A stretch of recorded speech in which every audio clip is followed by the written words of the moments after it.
পরে সংক্ষিপ্ত আলোচনা শুনব। বিষয়ের খোলাসাটা হলো যে সঙ্গী গ্রহণ, বন্ধু নির্বাচন। একজন মানুষ দুনিয়াতে চলতে ফিরতে তার বন্ধু বান্ধবের প্রয়োজন হয়, কারণ মানুষ হলো একটা সামাজিক জীব। পৃথিবীতে যখন তার আগমন ঘটে, আগমন ঘটার পর দীর্ঘ 5-6 বছর পর্যন্ত বা 4-5 বছর পর্যন্ত তো মায়ের কোলেই থাকে, মায়ের আঁচলের নিচেই থাকে। ঠিক এই সময়টাতে প্রত্যেকটা বাচ্চা, ছেলে হোক বা মেয়ে হোক, সে বাবা মা থেকে সর্বোচ্চ আদর্শ গ্রহণ করে। শিশুদের বিষয় নিয়ে যারা গবেষণা করে, শিশুদের মনোবিজ্ঞানী যারা, ওনারা একটা কথা বলেন যে বাচ্চাদের মাঝে দুইটা জিনিস খুব বেশি থাকে। এক নম্বর হলো হুব্বুল মারেফা, 2 নম্বর হলো হুব্বুল হিকায়া। মানে কি? হুব্বুল মারেফা মানে হলো একটা বাচ্চা শিশু যখন একটু বুঝতে শিখে, একটু ধরতে শিখে, 2-4 কথা মুখ দিয়ে বলার চেষ্টা করে, তখন থেকেই শুধু জানতে চাই এটা কি ওইটা কি, যে কোনো একটা বিষয় নিয়ে অনেকবার প্রশ্ন করতে থাকে অভিভাবকদের কাছে। এটা হলো হুব্বুল মারেফা, জানার আগ্রহ। বাচ্চাদের মধ্যে এই জানার আগ্রহটা অনেক বেশি থাকে। খেয়াল করবেন, প্রত্যেকটা বাচ্চাই যখন একটু বড় হয়, ও রাস্তাতে যেতে থাকলে কত ধরনের প্রশ্ন, ওটার নাম কি, ওটা দিয়ে কি করে, ওটা এখানে কেন, ওটা ওখানে কেন, নানান প্রশ্ন থাকে। 2 নম্বর হলো হুব্বুল হিকায়া, অন্যটা দেখে গ্রহণ করা, আরেকজনকে ফলো করার একটা ক্ষমতা, পাওয়ার, এটা আল্লাহ তাআলা বাচ্চাদের মধ্যে দিয়ে থাকেন। প্রত্যেকটা বাচ্চা মা পেজ সিলতে বসলে ও কিন্তু পারবে না, তবু একটা পাশ থেকে পেজ নিয়ে ওটা সিলার চেষ্টা করবে। মেয়ে বাচ্চারা ওটা যা কিছু করতে দেখে, গ্লাসে পানি ঢালতেছে মা, ও কিন্তু পারবে না, তবুও চেষ্টা করবো একটু গ্লাসে পানি ঢালার জন্য। এটা হলো মায়েরটা দেখে অনুকরণের একটা যোগ্যতা আল্লাহ তাআলা প্রত্যেকটা বাচ্চার মধ্যে সৃষ্টিগতভাবে দিয়ে রেখেছে। তদরূপ ছেলে বাচ্চারা, আপনারা খেয়াল করবেন, শীতকাল আসছে, আমি নিজেও পরীক্ষিত। আপনি চশমা পরেন, চশমা চোখে দিয়ে টেবিলে বসে বই পড়েন, আপনি টয়লেটে যাবেন, অন্য রুমে যাবেন, দেখবেন আপনার বাচ্চা এসে চশমা দিয়ে বই নিয়ে পড়তে কিন্তু পারে না, বই খুলে বসে আছে। আপনি কোটি গায়ে দেন, আপনি কেমন দেখা যায়? আপনি কোটিটা খুলে তার হাতের কাছে রাখেন, দেখবেন সে কোটি গায়ে দিয়ে আয়নার সামনে এসে দেখবে তাকে কেমন দেখা যায়। এটা কি মিথ্যা কথা বলতেছি আমি? এরকম কি হয় না আপনাদের ঘরে? এটা হলো একটা মনোবিজ্ঞানের গবেষণা। প্রত্যেকটা বাচ্চার মধ্যে হেকায়াত করা, অনুকরণ করা, আরেকজনকে দেখে সেটা নিজে করার চেষ্টা, এটা প্রত্যেকটা বাচ্চার মধ্যে আল্লাহ দিয়ে রেখেছেন। এজন্য বলেছি 4-5 বছর পর্যন্ত বা 5-6 বছর পর্যন্ত যে বাচ্চাগুলো থাকে, এগুলো বাবা মার থেকে সর্বোচ্চ আদর্শ গ্রহণ করে থাকে। এখন বাবা মা যদি মনে করে এরা তো এখন ছোট, যা করতে চায় করুক, একটু পরে যখন বড় হবে তখন মাদ্রাসা বা স্কুলে প্রতিষ্ঠানে দিয়ে দিব, তখন গিয়ে তারের মতো সোজা হয়ে আসবে, মাস্টাররা পিটায় কি করে দিবে, সোজা করে দিবে। এই ধারণা যদি কোনো বাবা এবং মা করে থাকে, তারা 100-র মধ্যে 100 ভাগ ভুলের উপর রয়েছে। এটা সম্ভব না। পারিবারিক শিক্ষা, যেটা পারিবারিক আদর্শ চিন্তা ভাবনা, এগুলো যদি বাচ্চার ভিতরে ঢুকায় দিতে না পারে বাবা মা, হাজারো প্রতিষ্ঠান ঘুরে আনলেও তাকে একুরেট বানানো সহজ না, কঠিন। হ্যাঁ, কারো কারো ক্ষেত্রে হইতে পারে, কিন্তু এত সহজ না, অনেক কঠিন। অনেক মৌলিক জিনিস আছে, মৌলিক সভ্যতা আছে, মৌলিক আদর্শ আছে। কিভাবে টয়লেটে যেতে হয়, কিভাবে টয়লেট থেকে বের হতে হয়, টয়লেটে গিয়ে টিস্যু বা পানি কিভাবে ব্যবহার করতে হয়, খাবারের সময় হাত কিভাবে ধুইতে হবে, প্লেট কিভাবে চেটে খেতে হবে, কোন পাশটায় খাবার শুরু করতে হবে, এই সার্বিক বিষয়টা কোথায় শিখবে? বলেন, এগুলো শিখবে কোথায়? বাবা মার হাতে, বাবা মার কাছে থাকবে এগুলো। বাবা মা ফকির আসলে, ভিক্ষুক আসলে তার সঙ্গে কি আচরণ করে, ফোন আসলে বাবা মা ফোনে কথা সত্য বলে না মিথ্যা বলে, যাবতীয় বিষয়। বাবা মা যদি সারাদিন মোবাইল নিয়ে পড়ে থাকে, ওই বাচ্চা অটোমেটিক মোবাইল প্রেমিক হবে। তাবিজ দিয়ে ওই বাচ্চাকে মোবাইল প্রেম থেকে ছোটানো সম্ভব হবে না। তখন যত পানি পড়া নেন, কাজ হবে না। এজন্য যদি কোনো বাবা মা চায় আমি আমার সন্তানকে, ছেলে হোক বা মেয়ে হোক, আদর্শ মানুষ বানাতে চায়, তাহলে যতদিন আমার কাছে থাকে, আমার তত্ত্বাবধানে থাকে, আমার আন্ডারে থাকে, ততদিন পর্যন্ত তাকে সর্বোচ্চ আদর্শ জিনিসটা শিক্ষা দেওয়া, এটা বাবা মার জন্য জরুরি দায়িত্ব। এই জায়গায় যদি বাবা মা ফেল করে, ভুল করে, পরে সন্তানের দোষ দিয়ে কোনো লাভ হবে না। ভুলের সূচনা কিন্তু আপনি। একসাথে বাচ্চাদেরকে নিয়ে খাবার বসেছেন, খাবার সময় যখন দেখি পানি খাওয়ার প্রয়োজন, আপনি বাম হাত দিয়ে টক করে খেতে থাকেন, এটা বাচ্চা আপনার দেখতেছে না? এখন বাচ্চা যখন খাবার সময় পানি খাবে, সে মনে করবে এটাই মনে হয় আদর্শ, সে বাম হাত দিয়ে খাবে। আপনি যতবার বলেন কাজ হবে না, মুখে বলে তাকে শিখাতে পারবেন না। ও দেখে যেটা শিখবে ওটা যত মজবুত হবে। এজন্য এটা অনেক জরুরি জিনিস। যতদিন পর্যন্ত বাচ্চা নিজেদের আন্ডারে থাকে, নিজেদের আঁচলের নিচে থাকে, ততদিন পর্যন্ত নিজেদের ওরকম সতর্কতার সাথে চলতে হবে, ওরকম আদর্শগুলো ফলো করে চলতে হবে। আপনি আমি যেরকম আদর্শবান সন্তান চাই, আমি যদি চাই কোনো মতে বাস, তাহলে তো আর কোনো কিছু আপনাকে তো কিছু বলে লাভ নেই, আপনাকে ওয়াজ করে কোনো ফায়দা হবে না, আপনি সীমানার বাইরে আছেন। এই কথাগুলো যদিও তিতা, কিন্তু এটাই বাস্তবতা। এটাই বাস্তবতা, এটা আমার কথা না, ইসলামেরও কথা, গবেষকদের কথা, সবার একই কথা। বাচ্চাদের শেখানোর সহজ তরিকা হলো নিজে করো, বাস, তাকে এত হুকুম করতে হবে না, তোমারটা দেখে দেখে সে করবে। ঘরে কোনো বই পড়ার চর্চা নাই, কোরআন পড়ার কোনো অভ্যাস নাই, আছে শুধু মোবাইল মোতালা করা, মোবাইল দেখা। তো ওই বাচ্চা কিভাবে বই পড়া শিখবে? ওই বাচ্চা কিভাবে কোরআন পড়া শিখবে? ঘরে কোনো নামাজের কোনো বালাই নাই, মনে করছে মাদ্রাসায় দিয়ে দিছে তো নামাজি হয়েই যাবে। আর এত সহজ নাকি? আপনি নিজে নামাজ পড়েন না, আপনার বিবি নামাজ পড়ে না, আপনার শরীয়তের কোনো হুকম আহকাম মানেন না, আর আপনি বড় আশা করে বসে আছেন আপনার ছেলে মাদ্রাসা দিয়েছেন, হাফেজ আলেম মুফতি হয়ে বের হবে। এটা অসম্ভব, এটা হবে না। এটা আপনাদের ভুল ধারণা, অসম্ভব। এটা চেষ্টা করতে পারেন, কিন্তু চেষ্টা এক পর্যায়ে ব্যর্থ হবে, আপনার এই চেষ্টা ব্যর্থ হবে। এজন্য সন্তানকে যদি ভালো মানুষ বানাতে চাই, ভালো মানুষ বলতে কি, যেরকম বানাতে চাই ছোটবেলা আমাকে ওইভাবেই চলতে হবে। সন্তান ছোট থাকা অবস্থায় আমি যারা বাবা মা বা দাদা দাদি, নানা অভিভাবক যাদের কাছে বাচ্চা থাকে, তাদেরকে ওই ক্যাটাগরি, ওই আদর্শ ফলো করে চলতে হবে, না হয় হবে না। আল্লাহ আমাদের বুঝবার তৌফিক দান করেন। এর পরের ধাপ, এটা নিয়ে মূলত আজকে আমার আলোচনা। বাচ্চারা যখন বাবা মার আঁচল থেকে বের হয়, তখন যায় হলো বন্ধু বান্ধবদের কাছে, সাথী সঙ্গীদের কাছে, হয়তো স্কুলের পড়ার সাথী বা রাস্তাঘাটের খেলার সাথী বা যে কোনো কর্মে গেলে কর্মের বন্ধু বান্ধব। মোট কথা, বাবা মার এরিয়া থেকে বের হওয়ার পরে বাচ্চারা যায় কাদের কাছে? বন্ধুদের কাছে। বলেন কাদের কাছে যায়? বন্ধুদের কাছে যায়। কারণ মানুষ তো সামাজিক জীব, একা থাকতে পারবে না, একা একটা মানুষের পক্ষে থাকা সম্ভব না। কারো না কারো সঙ্গ তার গ্রহণ করতে হবে। হয়তো ভালো সঙ্গ গ্রহণ করবে, ভালো মানুষ হবে, না হয় অসৎ সঙ্গ গ্রহণ করে সর্বনাশী হবে। এটা আপনারা বাংলায় শুনে থাকবেন, সৎ সঙ্গে স্বর্গবাস, অসৎ সঙ্গে সর্বনাশ, সারে সর্বনাশ। শুধু সর্বনাশ না, সারে সর্বনাশ। এই জন্য প্রত্যেকটা মানুষ বন্ধুদের সাথে মিলে চলে, সে নারী হোক বা পুরুষ হোক, ছেলে হোক বা মেয়ে হোক, যুবক হোক বা যুবতী হোক, প্রত্যেকেরই যার যার বন্ধু সার্কেল রয়েছে, হয়তো সরাসরি, না হয় মোবাইল যুগে।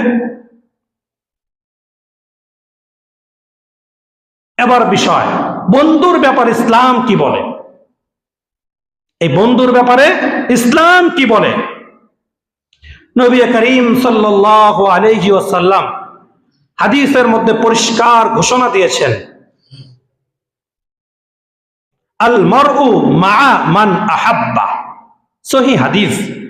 নবীজি বলেন, পরকালে মানুষ জান্নাতি হবে নাকি জাহান্নামী হবে, তার হিসাব সহজ হবে না কঠিন হবে, ফুলসিরাত দ্রুত পার হবে না কেটে জাহান্নামে পড়ে যাবে, মিজানের পাল্লা ভারী হবে না হালকা হবে, হাউজে কাউসারে পানি পান করতে পারবে কি পারবে না, এগুলো নির্ধারিত হবে তার বন্ধুর মাধ্যমে। আল মারউ মা মান আহাব্বা, একজন মানুষ তাকে বন্ধুরূপে গ্রহণ করেছে, যাকে নিজের অন্তরঙ্গ মানুষ হিসেবে বাছাই করে নির্বাচন করে নিয়েছে, তার পরকাল ওই ব্যক্তির সাথেই হবে। এটা 1 নম্বর হাদিস। দ্বিতীয় হাদিস, নবীজি বলেন, আর রাজুলু আলা দীনি খলিলি ফালইয়ানজুর। নবীজি বলেন, প্রত্যেকটা মানুষ তার বন্ধুর দিন ধর্মের অনুসারী হয়ে থাকে। নবীজি মিছা কথা বলছেন?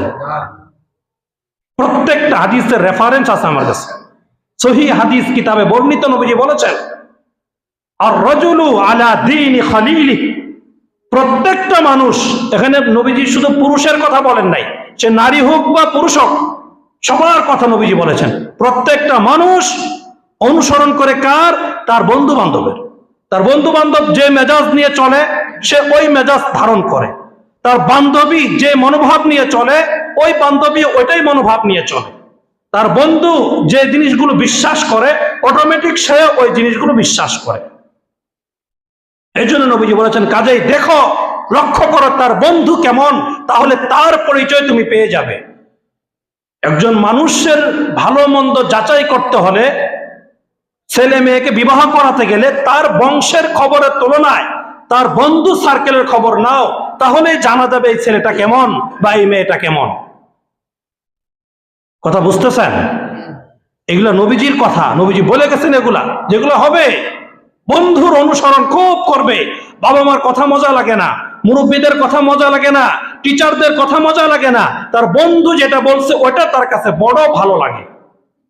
বন্ধু যে মোবাইল কিনেছে তাকেও সেই মোবাইল কিনতে হবে। বন্ধু যে ধরনের গাড়ি কিনেছে তাকেও সেই গাড়ি কিনতে হবে। বন্ধু যে ধরনের পোশাক পরিধান করে তাকেও সেই পোশাক পরিধান করতে হবে। বন্ধু মোবাইলে যেই সকল অবৈধ অ্যাপস গুলো ব্যবহার করে তাকেও সেগুলো ডাউনলোড দিয়ে নিতে হবে। মায়ের পেট থেকে কি অবৈধ জিনিস চালানো শিখে আসে মানুষ? কোথায় থেকে শিখে? বন্ধুর থেকে শিখে। বাবা মা শিখায়নি অশ্লীল জিনিস, কে শিখায়? ছেলে মেয়ে একটু বড় হয়, বুঝতে শিখে, মোবাইলের জন্য পাগল হয়। কেন মোবাইলের জন্য পাগল হয়? যখন দেখে তার বন্ধু এত বড় দামি স্মার্টফোন নিয়ে চলে, তার ফোনের কত কিছু, আর আমার একটা কিছু বাটনও নাই, তখন বলে মোবাইল কিনে না দিলে কালকে থেকে আমাকে আর পাবেন না। বলে কি বলে না? এই কথা কেন বলতেছে? নিজে নিজে বলতেছে না, বন্ধুর প্রভাবে বলতেছে।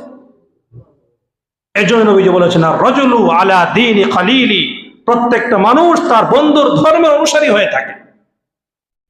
বহুত দামি কথা নবীজি বলেছেন।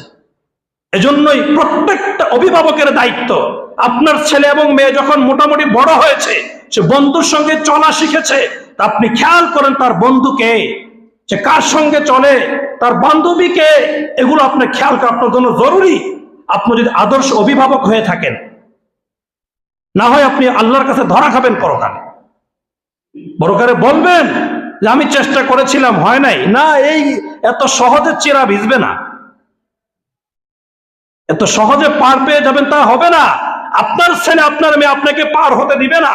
আল্লাহর কাছে বলবে যে হে আল্লাহ, আমরা তো আমার বাবা মার কাছে একদম নরম, আটা ময়দা গোলানোর মতো নরম ছিলাম, আমাদেরকে যেভাবে চাইতো সেভাবে তারা গড়ে তুলতে পারতো, কিন্তু তারা আমাকে আদর্শ মানুষ গড়ে তোলে নাই, যার ফলে আমি আজকে জাহান্নামের উপযুক্ত হয়েছি। কাজে আমাকে জাহান্নামে দিতে হলে বাবা মাকে সামনে আনা হোক, তাদের কলিজায় লাথি মেরে আমি জাহান্নামে যাব। আপনার কলিজার টুকরো সন্তান এই কথা বলবে, আপনার মেয়ে কথা বলবে। কাজে দুনিয়া কামানোর জন্য, সন্তানাদির ভবিষ্যৎ গড়ে দেওয়ার জন্য প্রত্যেকটা অভিভাবক খুব চৌকান্না, খুব ফিকির করে যে সন্তানাদের ভবিষ্যৎ কি করে দিতে চায়, গড়ে দিতে চায়। কোন ভবিষ্যৎ? এই দুনিয়ার ভবিষ্যৎ। আখিরাতের ভবিষ্যৎ কি হবে ছেলে বা মেয়ের, এই ফিকির 100-র মধ্যে 99 ভাগ বাবা মা করে না। 100 অভিভাবকের মধ্যে 99 ভাগ বাবা মা সন্তানের আখিরাত গড়ার ফিকির করে না।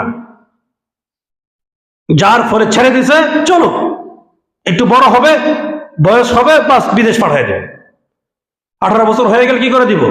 কাগজপাতি করে বিদেশ পাঠাই দেবে। এর আগ পর্যন্ত যা করতে পারে করুক, সমস্যা নেই। পোলাপান মানুষ করবেই, বুঝে না। তাহলে আপনার ছেলে মেয়ে কিভাবে ভালো হবে? আপনি তো তাকে ঢিল দিচ্ছেন, জাহান্নামের উপযোগী আপনিই তো বানাচ্ছেন। আপনি দুনিয়ার চিন্তা করতেছেন, বড় হলে তাকে বিদেশ পাঠাবেন, সেখান থেকে মস্ত টাকা কামাই দিবে, আর আপনি দেশে বসে মানজামাজে মসজিদে নামাজ পড়বেন আর মানজামারে ঘুরবেন। এত সহজ জান্নাত হবে না। আখিরাতের ফিকির করতে হবে অভিভাবকদের, পরকাল সাজানোর ফিকির অভিভাবকদের করতে হবে। আল্লাহু আকবার। নবী করিম সাল্লাল্লাহু আলাইহি ওয়াসাল্লাম এক হাদিসের মধ্যে ভালো বন্ধু এবং খারাপ বন্ধুর দৃষ্টান্ত দিয়েছেন। কেমন? উদাহরণটা কেমন? নবীজি বলেছেন, কাহামিল মিসকিন আও নাফিখিল কির, বুখারী শরীফের হাদিস।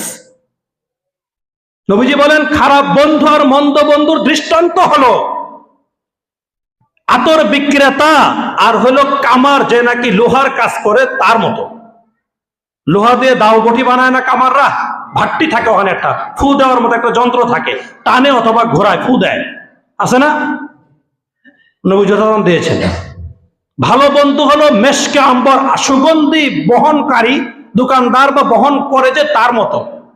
এখন যদি কোনো মানুষ একজন আতর বিক্রেতার কাছে বসে থাকে লম্বা সময়, তার সঙ্গে চলে, কথাবার্তা বলে, সে যদি তার গায়ে আতরের ঘষা নাও দেয়, তবু ওই ব্যক্তি যখন সেখান থেকে উঠে আপনার কাছে আসবে, অটোমেটিক তার শরীর থেকে আতরের সুঘ্রাণ আপনার নাকে আসতে থাকে, আসবে না? এটা নবীজি বলেছেন, বুখারীর হাদিস। এটা জালিসুল সু, মন্দ বন্ধুর দৃষ্টান্ত কেমন? মন্দ বন্ধুর দৃষ্টান্ত নবীজি দিয়েছেন, সেটা হলো এমন যে ওই ভাট্টির কাছে যদি কেউ বসে থাকে, কামার যে লোহার দিয়ে গরম করে বিভিন্ন কিছু তৈরি করে, ওই ব্যক্তির কাছে গিয়ে যদি কেউ, ওই ব্যক্তিকে নবীজি খাটো করেন না, উদাহরণ দিচ্ছেন নবীজি।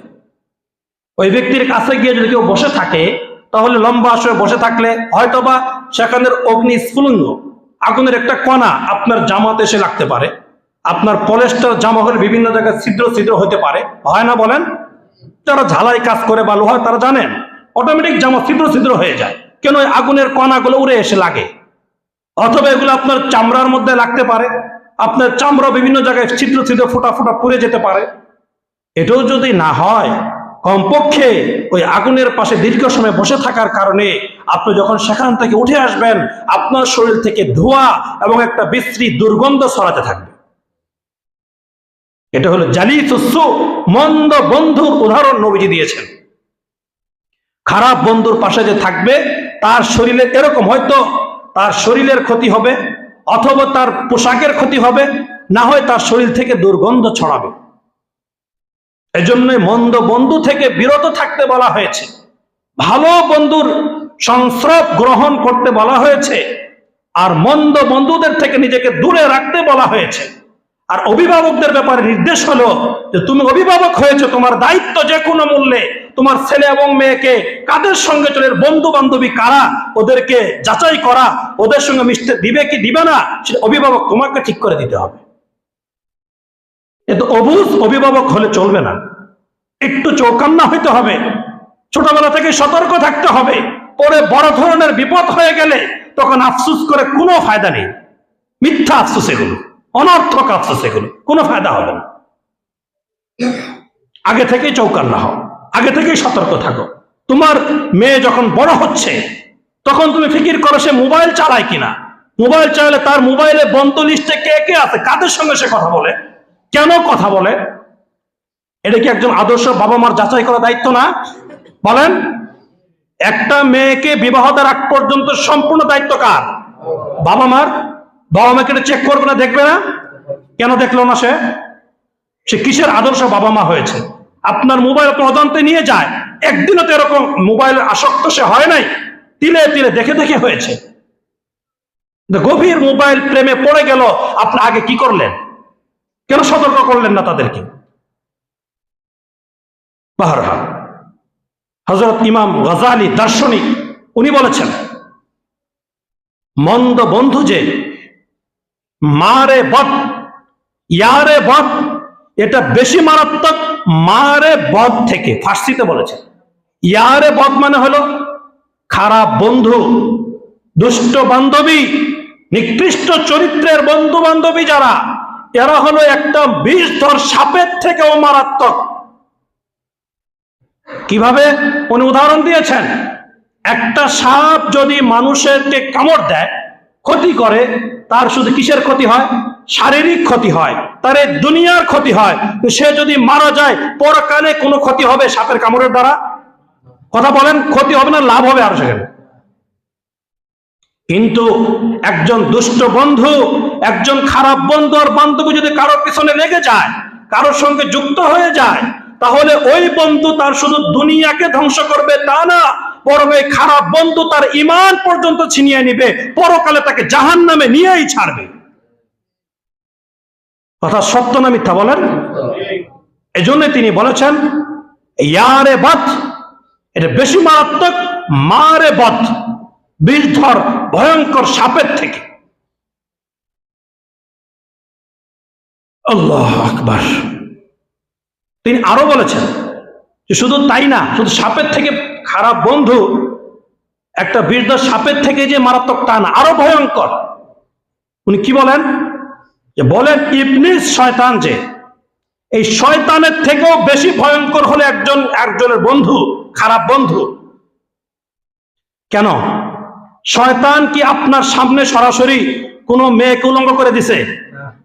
আপনার মোবাইলের মধ্যে অশ্লীল ছবি এনে দিয়েছে শয়তান? শয়তান সর্বোচ্চ আপনার মনের মধ্যে প্রভাব ফেলছে, আপনার মনের মধ্যে কুমন্ত্রণা সৃষ্টি করে দিয়েছে, আপনার ব্রেনের মধ্যে কুবুদ্ধি ঢালছে। কে? মিস্টার ইবলিস। এর বেশি সে কিছু করতে পারে নাই। আপনার যে খারাপ বন্ধু আর বান্ধবী, সে তো শুধু আপনাকে কুবুদ্ধি দিবে না, সে সরাসরি আপনার সামনে করে দেখাবে, দোস্ত একটু টান দিয়ে দেখ না গাঁজাটা কেমন স্বাদ, দেখাবে টান দিয়ে দেখ না কেমন স্বাদ। প্রথমে সিগারেট খাওয়া শিখাবে, একটু টান দিয়ে দেখ কেমন লাগে, ফিলিংসটা কেমন আসে দেখ। তো মোবাইলে অত বোঝে না, দেখ আমার মোবাইলে অমুক জায়গায় টিপ দিলে কি আসে দেখ। তাহলে ইবলিস শুধু কি করছিল? মনের মধ্যে প্রভাব ফেলছিল। আর এই দুনিয়ার বন্ধু আর বান্ধবী বাস্তবে প্র্যাকটিক্যাল করে দেখাচ্ছে, তাকে ঘাড় ধরে করাচ্ছে। তাহলে কে মারাত্মক হলো? বন্ধু মারাত্মক হলো না? বকা দেয় কারে? ইবলিস রে। আর বন্ধুরে সাক্ষণ মা, বন্ধুর জন্য বন্ধু জীবন দিয়ে দে। বাপ রে বাপ, আল্লাহর জন্য তো না, দুনিয়ার বন্ধু, দুনিয়া স্বার্থে এগুলা। এই জন্য বন্ধু কাকে বানাবো, আমার বন্ধুকে এটা বুঝতে হবে। আরবিতে বলা হয় সুহবত, সাথী। বন্ধুর আরবি কি? সুহবত, সাথী, সদীক। আল্লাহ তাআলা কোরআনের মধ্যে বলেছেন, নবীজি হাদিসের মধ্যে বলেছেন, সাহাবায়ে কেরাম নবীজির বন্ধু ছিলেন না? এই জন্য তো নাম হয়েছে কি? সাথী। নবীজির কি? সাথী, সাহাবী। কেমন গুণ এটার? যেই ব্যক্তি একদিনের সাহাবী হয়েছে নবীজির, মুসলমান হওয়ার পরে শুধু একদিন নবীজিকে পেয়েছেন, নবীজির কাছে ছিলেন, নবীজিকে দেখেছেন, নবীজির কথা শুনেছেন, নবীজিকে পেয়েছেন, নবীজির বন্ধু হয়েছেন কয়দিনের? একদিনের। এরপরে সে শহীদ হয়ে গেছে, মারা গেছে। ওই ব্যক্তিও কিয়ামত পর্যন্ত যে যত বড় বুজুর্গের আলেম হোক না কেন, তার থেকে 1000 গুণে বেশি শ্রেষ্ঠ। এটাকে এই কথা বিশ্বাস করতে কোনো সন্দেহ হয়েছে কারো? সাহাবীদের থেকে বেশি মর্যাদাশীল কেউ আছে দুনিয়াতে? সম্ভব? কিসের দ্বারা হয়েছে? বন্ধুর ছোঁয়ায় হয়েছে। কিসের ছোঁয়ায়? বন্ধু। কি বন্ধু? ভালো না খারাপ? ভালো বন্ধু। এই জন্য আল্লাহ তাআলা কোরআনের মধ্যে পরিষ্কার বলেছেন, মন্দ বন্ধুর দৃষ্টান্ত দিয়েছেন, ভালো বন্ধুর উদাহরণ আল্লাহ কোরআনে দিয়েছেন। ইয়া আইয়ুহাল্লাযীনা আমানুত্তাকুল্লাহ ওয়া কুনু মা'আস সাদিকিন।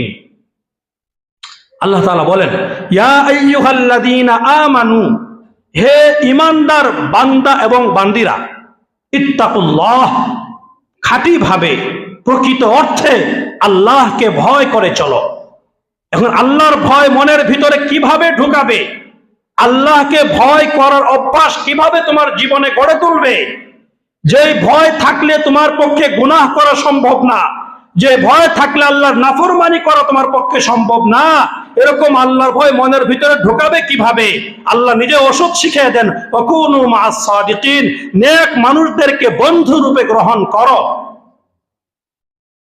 যে মানুষ তোমাকে কুবুদ্ধি দেয়, কুচক্রান্ত শিখায়, মানুষের ক্ষতি করা শিখায়, মানুষকে বিপদগ্রস্ত করা শিখায়, মানুষের সঙ্গে শত্রুতা এবং হিংসা শিখায়, এমন ব্যক্তিদের সঙ্গ গ্রহণ করিও না।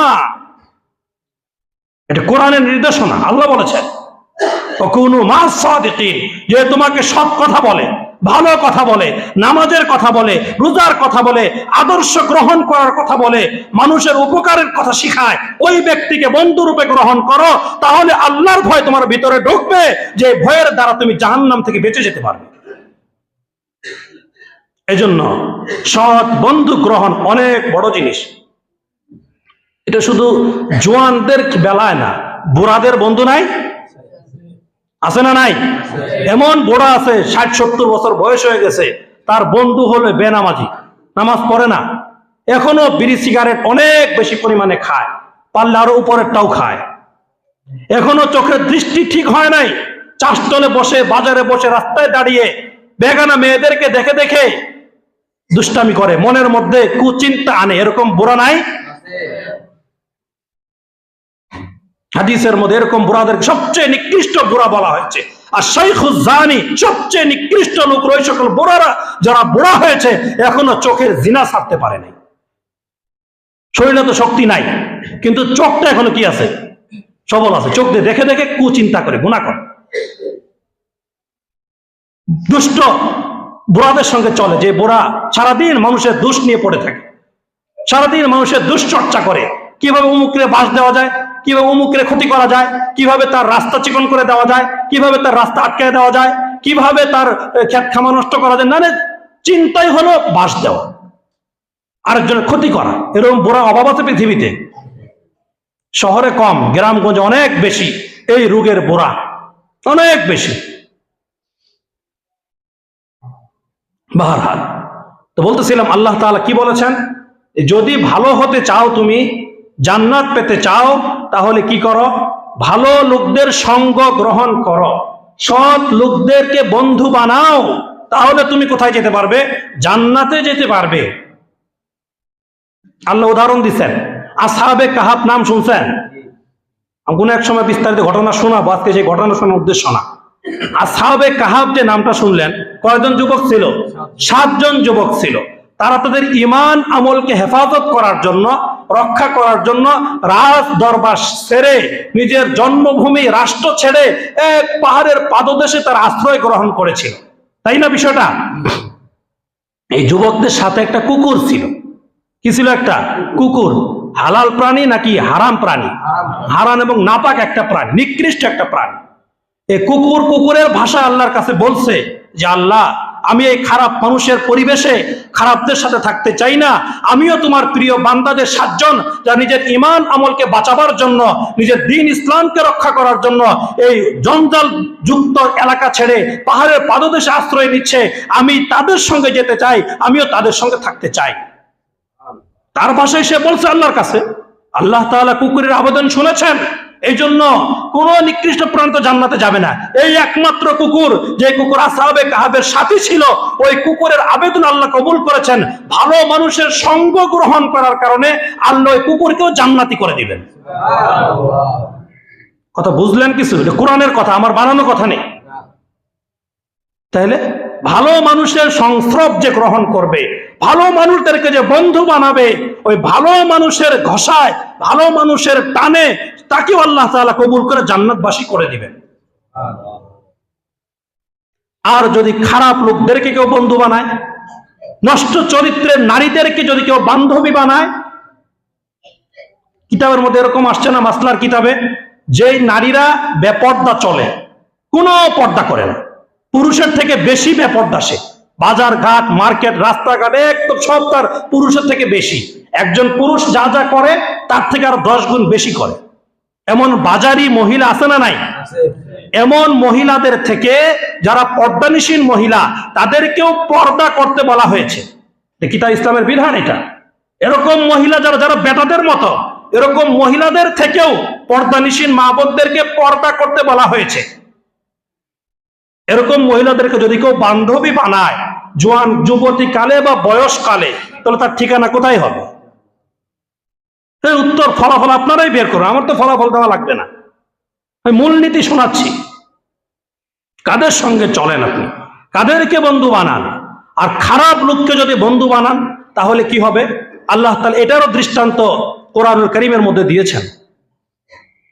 সূরা কাহফের এক আয়াতে আল্লাহ তাআলা বলেছেন, ওয়ালা তুতি মান আগফালনা কলবাহু আন যিকরিনা ওয়াত্তাবা হাওয়াহু ওয়া কানা আমরুহু ফুরুতা। ওয়ালা তুতি, আল্লাহ তাআলা সরাসরি বলতেছেন, মান আগফালনা কলবাহু আন যিকরিনা, তুমি ওই সকল লোকদেরকে বন্ধু বানায়ো না, ওই সকল লোকদের কথা শুনিও না, ওই সকল লোকদের পিছনে দৌড়ায়ও না যে বন্ধু তোমাকে আমার জিকির থেকে দূরে সরিয়ে দেয়, যে বন্ধু তোমাকে নামাজ থেকে দূরে সরিয়ে দেয়, যে বন্ধু তোমাকে ইসলামের নাফরমানি করতে শিখায়, যে বন্ধু তোমাকে ইংরেজি নববর্ষের সময় 31st নাইট উদযাপন করতে শিখায়, এমন বন্ধু আর বান্ধবের পিছনে তোমরা যেও না, তাহলে তোমার ঠিকানা জাহান্নাম। এই যে আজকে কত তারিখ? 27 তারিখ না ইংরেজি? 28, 29, 30, 31, শনি রবি সোম মঙ্গলবার রাত্রে কি হবে? এই ব্যাপারে আমি বিস্তারিত অনেকবার বলছি, এই জন্য আজকে বলতে চাই না। এটা কোনো মুসলমানের অনুষ্ঠান? মুসলমান যদি এটা পালন করে তার ঈমান থাকবে? ডাইরেক্ট কাফের হয়ে যাবে, একদম কাঁচা, মানে কাঁচা কাফের হয়ে যাবে। অনুষ্ঠানের দাবি কি কি এটা মূল বিষয়টা কি আগে বিস্তারিত আমি বলেছি, ইউটিউবে আসতে চাইলে শুনে নিতে পারবেন, বিস্তারিত আমি বলেছি। সেটা আছে বলার উদ্দেশ্য না, এটা কিন্তু নিজে নিজে করে না, এই যে খারাপ বন্ধুর টানেই কিন্তু করে। খারাপ বন্ধু তাকে উদ্বুদ্ধ করে, চল আজকে রাত্রে এটা করবে, 11:59 পর্যন্ত অপেক্ষা করে, সব কিছু প্রস্তুত। যেই নাকি সব জিরো জিরো হয়ে যাবে, সব জিরো হয়ে যাবে, একদম 12টা বাজে সব জিরো হয়ে যাবে না? জিরো হওয়ার সাথে সাথেই নতুন করে প্রেমিকা উদ্বোধন করবে, নতুন করে কোন জীবনে কখনো জিনা করে নাই এমন জিনার কার্যকলাপ শুরু করা হবে, নতুন করে কাউকে প্রেমের জন্য ফুল গিফট করা হবে, নতুন করে মদ খাওয়া শুরু করবে, নতুন করে গাঁজা খাওয়া শুরু করবে। বিভিন্ন বারগুলোতে, বিভিন্ন নাইট ক্লাবগুলোতে আগে থেকে বুকিং দেওয়া থাকে, এই টাইমে তারা এই কর্মগুলো সেখানে বাস্তবায়ন করবে। মুসলমানের কালচার এগুলো কেন করে? সেগুলো এই বন্ধুর টানে। কিসের টানে করে? বন্ধুর টানে করে। যেগুলো মুশরিকদের অনুষ্ঠান, ইসলাম আসার বহুত আগে আমি বিস্তারিত বলেছি, একটা দুই মুখা মূর্তি ছিল, এরকম দুই মুখ, সামনে এক মুখ পিছনে এক মুখ। ঠিক এই টাইমে 11:59 যখন, তখন সামনের মুখে এসে তারা বলতো যে মহাদেবতা আপনার কৃপা, আপনার মমতা, আপনার অনুগ্রহে আমার বিগত বছরটা খুব ভালো কেটেছে। বাস এটা বলতে বলতে যখন ঠিক সব জিরো জিরো হয়ে যাবে, 12টা বেজে যাবে, মানে কি নতুন বছর শুরু হয়ে যাবে, পিছনের মুখের দিকে যাবে, সেখানে গিয়ে তারা বলতো সামনের বছর তোমার কাছে ভিক্ষা চাই, যেন সামনের বছর কি হয়ে চলে, ভালোভাবে চলে। বলেন এই ভালো মন্দ দেওয়ার ক্ষমতা কি দেবতার আছে? জুলাস একটা দেবতা মূর্তি, এটার না, এটা ওটার থেকে শুরু হয়েছে এগুলা। 31st night. আল্লাহ আমাদের সন্তানদেরকে হেফাজত করেন, আমিন। আল্লাহ, যদি কেউ যায় মনে করতে হবে সে কোনো মুসলমান মায়ের দুধ খায় নাই। এই অনুষ্ঠান যদি কেউ পালন করে কসম করে বলতে পারে সে কোনো মুসলমানের পেটে জন্ম হয় নাই, কোন মুসলমানের বাবার সন্তান সে হতে পারে না, তার নিশ্চয় জন্ম অবৈধ হয়েছে, সে কোনো হারাম মহিলার দুধ পান করেছে, হালাল দুধ খেয়ে হালাল মহিলার পেটে থেকে যে বাচ্চা জন্মগ্রহণ করবে এমন মুসলমানের সন্তানের পিছনে বিধর্মীদের মার্কাব অনুষ্ঠান পালন করা কোশ্চিনকালও সম্ভব না, অসম্ভব, সম্ভব না। এটা 1000 বার কসম করে বলতে পারি আমি। কাজেই খুব সতর্ক, এই বিধর্ম অনুষ্ঠান যে গ্রহণ করবে, আপনি অবৈধ কাজ না করেন, হালাল কাজও সেদিন করা যাবে না। কেন সেদিন আপনি করবেন? আপনার বৈধ বউয়ের সঙ্গে আপনার ভালোবাসা আদান প্রদান কেন সেই রাতে ওই টাইমে কেন করতে হবে? আগে পরে বউয়ের সঙ্গে ভালো সব সময়, শুধু ওই দিন কেন, শুধু ওই রাতে কেন? এজন্য বৈধ যে কার্যকলাপ গুলো আছে ভালোবাসার, ওগুলো ওই রাতে করা যাবে না যদি মুসলমান হয়ে থাকে। ক্লিয়ার কথা আমার। এজন্য আবারও অনুরোধ করে বলি, মেহরবানি করে কমপক্ষে আমার এই মহল্লার একটা ছেলে এবং একটা মেয়ে আমাদের এক মসজিদে উপস্থিত হয়ে যারা শুনতেছি কথা, আমরা অভিভাবক আছি, আমরা সর্বোচ্চ সতর্ক থাকবো। আমাদের কোনো সন্তান, কোনো ছেলে, কোনো মেয়ে যেন এই অনুষ্ঠানকে কেন্দ্র করে বিন্দু পরিমাণ কোনো প্রস্তুতি গ্রহণ করতে না পারে। থাকা যাবে না ইনশাআল্লাহ? হাত তুলে দেখান, আল্লাহকে দেখান। ইনশাআল্লাহ আমরা সর্বোচ্চ সতর্কতার সাথে এই বিধর্মীদের নষ্টামি কুফরি কার্যকলাপ আমাদের বাচ্চাদেরকে হেফাজত করব। আল্লাহ সবাইকে তৌফিক দান করেন, কবুল করেন। আল্লাহ আমাদের হেফাজত করে। এই বন্ধুর টানে এই কাজগুলা করে, এই নষ্টামি করে, কিসের কারণে? এই দুষ্ট বন্ধুর কারণে। আল্লাহ আমাদের হেফাজত করেন। তা আমি বলছিলাম, আল্লাহ তাআলা বলেছেন কোরআনের মধ্যে যে মন্দ বন্ধুর টানে যদি কেউ কিছু করো তাহলে পরকালে আফসোসের সীমানা থাকবে না। সূরা ফুরকান 19 নম্বর পারায় আল্লাহ তাআলা পরিষ্কার ঘোষণা দিয়েছেন। আল্লাহু আকবার। ইয়া ওয়াইলাতা লাইতানি লাম আত্তাখিদ ফুলানান খলিলা লাকাদ আদাল্লানি আনিয যিকরি বাদা ইয জাআনি ওয়া কানা আশ-শাইতানু লিল ইনসানি খাযুলা। এই ফ্যানটা ছেড়ে দেন। নবী করিম সাল্লাল্লাহু আলাইহি ওয়াসাল্লামকে একবার কুরাইশের এক নেতাদের অন্তর্ভুক্ত নাম হলো উকবা ইবনে আবি মুঈত। কি নাম? বড় আইন দিয়ে বড় কাব, উকবা ইবনে আবি মুঈত। কি নাম? আবি মুঈত। কাফেরদের বড় লিডার। অনেক মানুষদেরকে মেহমানদারি করার জন্য দাওয়াত দিছে, আপ্যায়ন করার জন্য দাওয়াত দিয়েছেন। আরবের মানুষের একটা অভ্যাস আগেও ছিল, এখনো আছে, তারা মেহমানদারি করাইতে পারলে খুব খুশি হয়। মানুষকে খাবার খাওয়াইতে পারলে এরা নিজেদের অনেক ক্রেডিট মনে করে, এটা অনেক প্রশংসার কাজ মনে করে তারা। এখনো আরবের যারা স্থানীয় লোক, তারা মানুষকে খাওয়াইতে পারলে খুব খুশি তারা। আর আমরা বাঙালির খাওয়াইতে না পারলে বাসি, যে আমি খাওয়াবো কেন, উমুকে খাওয়ায় না, আমি কেন খাওয়াবো। এটা হলো আমাদের না খাওয়ানোর প্রতিযোগিতা, আর আরবের মানুষদের হলো খাওয়ানোর প্রতিযোগিতা। তো উনি সবাইকে দাওয়াত দিচ্ছে, সবাই আসছে খাওয়ার জন্য, নবীজিও আসছে, নবীজি সম্ভ্রান্ত মানুষ, তখন তো নবীজি নবুয়ত পেয়েছেন। তো নবীজি বলছেন, এই একটা সুযোগ পাইছি আমি তোমার ঘরে খাবার খাবো, তবে শর্ত হইলো তোমার ঘরে খাবার খাইতে হলে আমার একটা কথা তোমার কি করতে হবে? শুনতে হবে। কে বলছেন? নবীজি বলছেন তোমার ঘরে খাবার খাবো, শর্ত হলো আমার একটা কথা শুনতে হবে। দেখুন এই উকবা ইবনে আবি মুঈত চিন্তা করে, ঠিক এই মুহূর্তে যদি নবীজি না খেয়ে চলে যান, আর আরবের মানুষ যদি জানে যে মেহমান ঘরে গেছিল কিন্তু না খেয়ে চলে গেছে, আমি কিভাবে মুখ দেখাবো আরবে? মানুষ তো আমাকে অনেক কৃপণ বলবে, বখিল বলবে, আমি কিভাবে মুখ দেখাবো? মানুষকে খাওয়াইতে পারলাম না, ঘরে নিয়ে খাওয়াইতে পারলাম না। এই জন্য উনি বলছে, ঠিক আছে মোহাম্মদ, তুমি যা বলার বলো, আমি তোমার দাবি কি করে নিব? মেনে নিব। তখন নবী বলল, ঠিক আছে, তুমি আল্লাহকে, আল্লাহর উপর ঈমান আনো, আমাকে রাসূলত বিশ্বাস করো, কালিমা তাইয়্যিবা পাঠ করো, লা ইলাহা ইল্লাল্লাহ মুহাম্মাদুর রাসূলুল্লাহ সাল্লাল্লাহু আলাইহি ওয়াসাল্লাম। উকবা ইবনে আবি মুঈত বিপদে পড়ছে না এখন? বাস বিপদে পড়ে যেভাবে হোক কালিমা পাঠ করছে, আল্লাহর উপরও কালিমা পাঠ করছে, নবীজি রিসালাতকে মেনে নিয়েছে। বাস নবীজি খাবার গ্রহণ করছে, খাবার খায় চলে গেছে। এরপরে তার আরেক বন্ধু উকবা ইবনে আবি মুঈতের খারাপ বন্ধু, যে দুষ্ট বন্ধু, উবাই ইবনে খালাফ, এই বদমাইশ কাট্টা কাফের, সে তো অনেক অন্তর গভীর বন্ধু উকবা ইবনে মুঈতের। আসে বলে, দোস্ত, আমি শুনলাম তুমি নাকি এই কাম করছো, তুমি নাকি মুহাম্মদের আল্লাহকে বিশ্বাস করছো, মুহাম্মদের ঈমান আনছো, তাই নাকি? তখন তিনি বলে, আরে দোস্ত, তুমি বুঝো না, আমি তো আসলে বাস্তবে আনি নাই, এই ভেজালে পরে এভাবে আনছি। ওরকে, না, আমি তোমার কথা বিশ্বাস করি না, আমি তোমার কথা বিশ্বাস করি না। তাহলে কি করতে হবে? যে তুমি মুহাম্মদের মুখে গিয়ে থুতু মেরে আসবে। যদি মুহাম্মদের মুখে গিয়ে থুতু মেরে আসতে পারো, তাহলে বিশ্বাস করবা, হ্যাঁ, তুমি আসলে দিল থেকে মুহাম্মদের ধর্ম গ্রহণ করো নাই, বরং তুমি বাহ্যিক ভাবে করছি।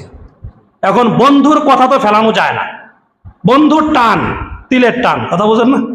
এই বন্ধুর কথা রক্ষা করার জন্য, বন্ধুর দিলকে খুশি করার জন্য উকবা ইবনে আবি মুঈত সে কি করছে? সে গেছে নবীজির চেহারায় থুতু নিক্ষেপ করছে। নাউযুবিল্লাহি মিন যালিক। এর কিছুদিন পরেই যুদ্ধে ওই উকবা ইবনে আবি মুঈত মারা গেছে। আল্লাহ তাআলা কোরআন আয়াত নাযিল করেছেন নবীজির কাছে, ইয়া ওয়াইলাতা লাইতানি লাম আত্তাখিদ ফুলানান খলিলা। আল্লাহ তাআলা বলতেছেন, হায় আফসোস, উকবা বিন মুআইত মরার পর আফসোস করে বলতেছে, হায় আফসোস, আমি তো মুহাম্মদের প্রতি, আল্লাহর প্রতি ঈমান এনেছিলাম, শুধু বন্ধুর কথা শুনে আমার আজকে এই পরিণতি হলো। হায় আফসোস, আমি যদি উবাই ইবনে খালাফকে বন্ধু রূপে গ্রহণ না করতাম তাহলে তো আজকে আমার এই কঠিন পরিণতি হয় না। কাজে আল্লাহ তুমি আমাকে বাঁচাও। আর কাজ হবে? আর কাজ হবে না। একদম পরিষ্কার আল্লাহ কি বলবেন?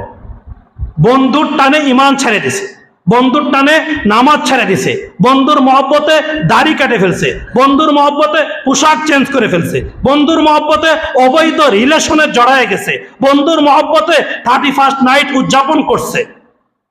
তার ঠিকানা কি হবে? এই আয়াতের ভিতরে সে পড়বে না, ইয়া ওয়াইলাতা লাইতানি লাম আত্তাখিদ ফুলানান খলিলা, আমি যদি আমার এই দুষ্ট লোকটার বন্ধু না বানাতাম তাহলে আজকে আমার এই পরিণতি হতো না।